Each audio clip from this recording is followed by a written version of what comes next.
Hey, what's up guys? What's up mga karo? Welcome back to the channel. So currently it's exactly 10 p.m. I've been watching a couple of videos kasi kailangan ko mag-research and I realize na dito sa comment section natin ang dami na palang nakatambak. Napakaraming mga comments na hindi pa natin nasasagot, especially regarding ceramic coating. Kaya I decided gawa tayo ng isang mabilis na video. Not much of editing kasi medyo time consuming din yon, and at the same time dami kong ginagawa. I've been working for probably mga 14 hours na. Kaya medyo busy yung araw natin. Especially katatanggap ko lang ng isang trabaho sa isang team. Kaya medyo matindi talaga ang mga ginagawa natin. Anyway, so sagutin natin to. So dun sa mga nag-comment, I hope na napapanood ninyo to, guys at mga kaaro. Okay? Yun, let's go! Alright, so unang tanong na sasagutin natin, this was like 2 hours ago. Sabi niya, boss, ilang beses pwede magpa-ceramic? Pwede ba weekly? Okay, kaya sa mga kaarot, do take note na ang ceramic coating ay, although hindi siya permanent, no, nagtatagal siya. So yung iba dyan, 2 taon, yung iba 3 taon, yung iba 5 taon. Although medyo yung 5 taon, medyo matagal na rin yun para asahan natin. Especially if it's not being maintained properly. Pero hindi po pwedeng weekly. Yan ang tanong niya kasi kung po pwede ba weekly. Definitely hindi po pwedeng weekly na mag-apply ng ceramic coating. Okay? Kasi ang mangyayari pagka ginawa mo yan weekly, una magastos, pangalawa, uupurin mo or pupudpudin mo yung pintura ng sasakyan mo or ng motor mo. Okay? So, siguro ang tanong nyo naman dito ay ang pagsiceramic spray. If that is the case yan, pwede naman yon. Kahit weekly, pwede mong gawin nyo if you like. Normally, I do mine pag-apply ng ceramic spray ng mga once a month. Pwede na yon. Basta legit na ceramic spray ang ginagamit. Okay? Yun. Next question. Good day, sir. Tanong ko lang, ito galing kay Cliff Pareno. Tanong ko lang po kung anong una ina-apply. Yung trim restorer o ceramic coating. Matte black po kulay ng motor ko, sir. Okay. Well, magkaiba kasi yun, Kaaro, no? Kaaro Cliff. So, ang trim restorer, ginagamit yan sa trim. Okay? Or sa plastic.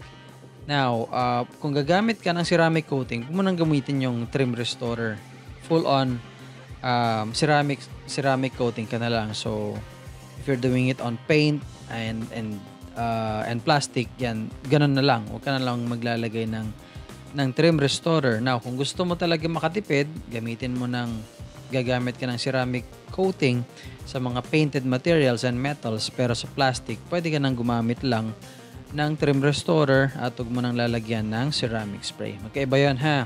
Linawan ko sa'yo. Next, ito naman galing kay Luluboy. Luluboy. Okay. Saan po nakakascore niyan? He's referring to the Global X Havoc Pro review natin. So, nakakascore ng boots, riding boots ng Global X. You can either do it online, order kayo online sa kanilang Facebook page. Inquire lang kayo para malaman nyo kung may mga promos and whatnot. Although they also have their Shopee account. Baka i-refer din nila kayo doon. Pero at least, makakapagtanong muna kayo sa kanila, sa page nila. Sabihin nyo galing kay Kaaro. Okay? Yan. So, ayun. Meron silang Facebook page. It's Global-X. I-search nyo lang. Actually, pagka nakita nyo yung ating page, Kaaro Moto, nagkalat yung mga link ng kanilang page doon sa ating page na yon. Okay? Anyway, next is, ito, isang tanong, boss, goods ba ang Onyx coating? I am not sure. Hindi ko pa siya na-try, so hindi ko masasabi, Kaaro. Pasensya ka na. Next, ito naman ay ang ma-prevent po, sabi ni Sidious pala, ma-prevent po ba ng ceramic coating yung pag-turn yellowish ng white paint ng sasakyan? Okay. Well, yung pagtiturn ng yellow ng isang white painted na sasakyan, kadalasan nangyayari pagka madumi yung sasakyan, napapabayaan, hindi nalilinisan, hindi naka-car wash, exposed sa dumi, sa araw, ulan, yung mga ganon. Hanggang sa naninilaw na lang Now, nare-resolve yan by doing or by detailing it. Okay, so syempre ibabuff yan, tatanggalin lahat yan, babalik sa puti yan, para siyang kumbaga para siyang natanggalan ng balat, ganun siya, no? And ayun, syempre pagka gusto mo i-protect si ceramic coating. Now, pag naka-ceramic coating, yes, hindi mabilis kukapit yung mga dumi. Kaya siya na prevent in a way, pero still magkakaroon pa rin yan pagka pinabayaan mo rin. Okay? Yan. Hello boss, pwede ba i-ceramic ang sidecar ng tricycle? Okay. Yeah, pwede naman. Nangingiti lang ako, natatawa dahil first time ko makarinig ng ganito. This is very uncommon, I guess. Pero pwede naman.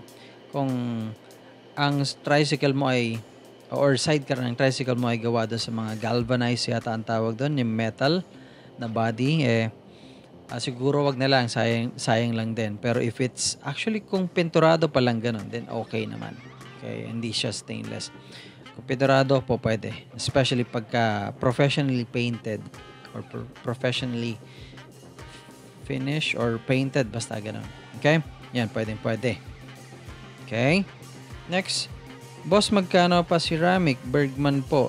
Ang Bergman po, depende sa condition, will start nasa mga 2.3 to 2.5.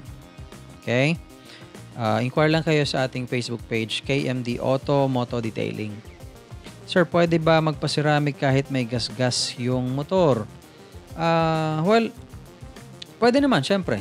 Okay, pagka malalim, yun, pwede mo pa rin lagyan ng ceramic coating, pero pagka malalim at talagang, may uka talaga, hindi matatanggal yon.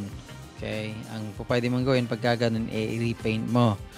Now, kung mga light scratches lang, mga mababaw lang naman yung gas-gas, swirls, mga ganon, then, yun, ibabuff yun, and which is going to be part of the service pag nag-ceramic coating tayo. So, natatanggal. Okay? Pwede pa ceramic coat. Okay? Okay, ito, sabi, hindi ko sasabihin yung pangalan niya, pero sabi niya mag-suggest ka sa customer na yung luma na unit, ipa-repaint muna bago ipa-ceramic coating. Yun ang tama mong sabihin. Ba? He's telling me na dapat ganun daw ang sabihin ko sa mga customer na ganun, na may luma ang sasakyan, ipa-repaint. Okay. Sir, hindi ko na babanggitin ang pangalan niya, pero ayun. I've been doing detailing, pagpapaganda ng mga sasakyan and motor since 2013. Okay, yun yung time na pinag-aralan ko talaga. And I would have to say I will disagree with this. Okay, hindi po lagi na isa-suggest natin na pagluma ang unit, ipapa-repaint natin. Maling-mali yun. Siyempre, yung pagkahato na pwede mong sabihin yon. Pero para sabihin mo lagi sa lahat ng may luma na sasakyan na ipa-repaint, maling-mali din yon. Papaliwanag ko ha, kasi hindi lang naman yun ang solusyon. That's why may tinatawag na detailing. Ang detailing, gagamit ka ng machine or hand kung gusto mong matagal, ibabuff mo yung pintura ng sasakyan o ng motor para matanggal yung outer or yung top coat niya, mabawasan yung top coat niya. Kasi pagka nagbabuff tayo, binabawasan natin ng coating yung ibabaw ng sasakyan natin, yung pintura. Kaya siya nangingintab ulit. Okay, ngayon, kung medyo luma na yung sasakyan, pwedeng luma na, pwedeng, punong-puno na ng swirl marks kasi. At pagka may swirl marks yan, matatanggal po ng detailing yan unless na-detail na maraming beses, pwedeng wala ng top coat yung sasakyan. Pero mali naman po na sabihin natin na dapat ipa-repaint lagi. Kasi unang-una, hindi ko rin i-recommend yun kasi I care for my customers, and pag nagpa-repaint kasi tayo, ang mangyayari nun ay magastos. Ang pa-repaint, hilamos ng sasakyan na sedan, halimbawa, will cost you mga 30,000 pesos. Pag dinetail mo yan, depende sa condition, you'll probably pay around 5,000 pesos. So, saan ka? 30,000 pesos o 5,000 pesos? Di mali din naman. Okay? So kung magagawa ng paraan, i-detail natin bago natin i-ceramic coating rather than repainting it and ceramic coating. Okay, ganun yun, sir. Okay, sana naintindihan nyo po. Okay? Okay, so hello. Next, nakakasira po ba ng ceramic coating ang kerosene? Pasagot po sana. Thank you. Yes, nakakasira siya. So, hindi siya advisable na ginagawa. Okay? I mean, pwede rin naman pagka masyado pero mabilis lang na binabanlawan. Ginagawa to normally sa may bandang part ng sasakyan pagka ma-aspalto na, nadikitan na ng aspalto. So, gagawin natin yan para ilusan yung asphalt. Tapos, pero banlawan mo rin kaagad. Pero no that you'll do this kahit sa buong sasakyan. Like sa taas, sa gilid, yung sa may bandang baba lang. Dahil naman, doon lang naman kadalasan na natatamaan ng aspalto or nadidikitan ng aspalto. So, yun ang po pwede natin gawin. Okay? Banlawan kaagad ng shampoo. Huwag sabon na panlaba. Okay? Okay. Ito, sabi naman ni Bella Svan, pwede rin po ba ang white ipa-ceramic? Yes, pwede po. Walang problema diyan. Okay. Siguro ito na lang last. Sabi ni Redentora, anyway, masyado mahaba. Pasensya na.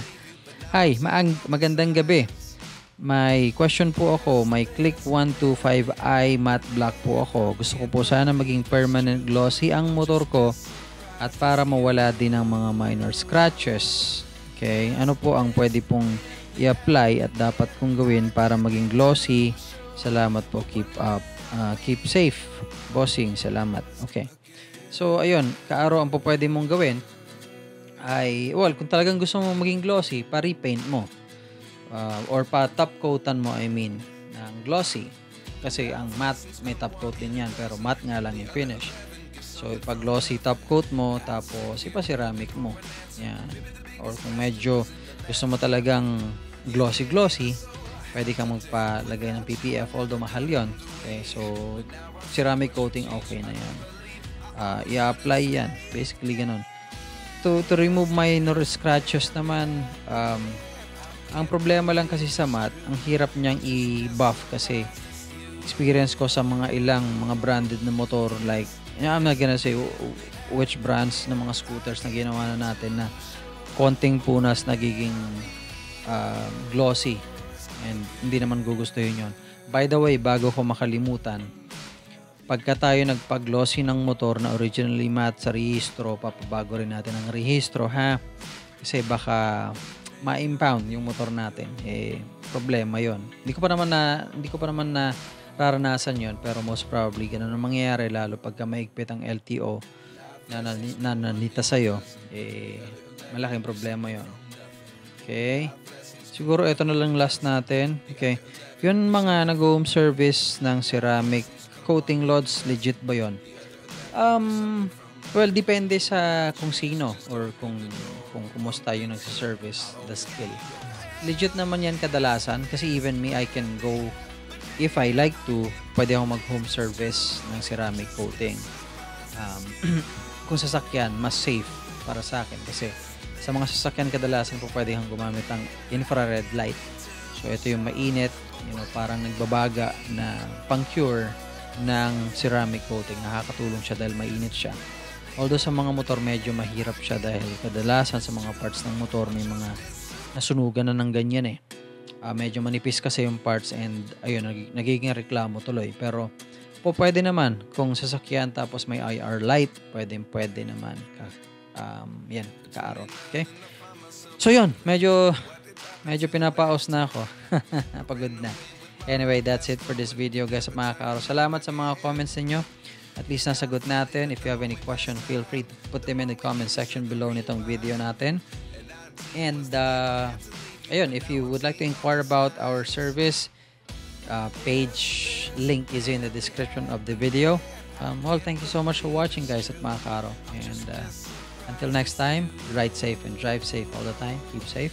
Bye for now.